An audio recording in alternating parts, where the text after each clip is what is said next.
Turkey is once again struck by disaster. Massive wildfires have engulfed the province of Izmir, specifically in the districts of Seferihisar, Foça, and Menderes, forcing hundreds to evacuate and completely shutting down operations at the international airport.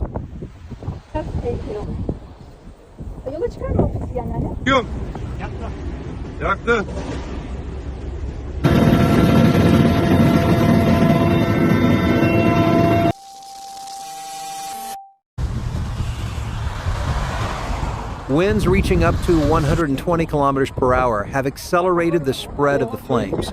Over 550 residents from 2 villages and 2 neighborhoods have been evacuated. A large-scale firefighting operation has been launched. More than 1,000 personnel, hundreds of vehicles, and helicopters are battling the raging fires by land and air.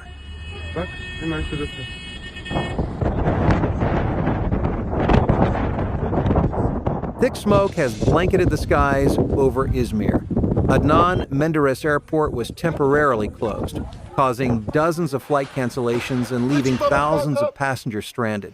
4 emergency personnel reportedly suffered from smoke inhalation, with 2 requiring hospital treatment. Although no fatalities have been reported so far, material damage is extensive, and the fires remain largely uncontrolled.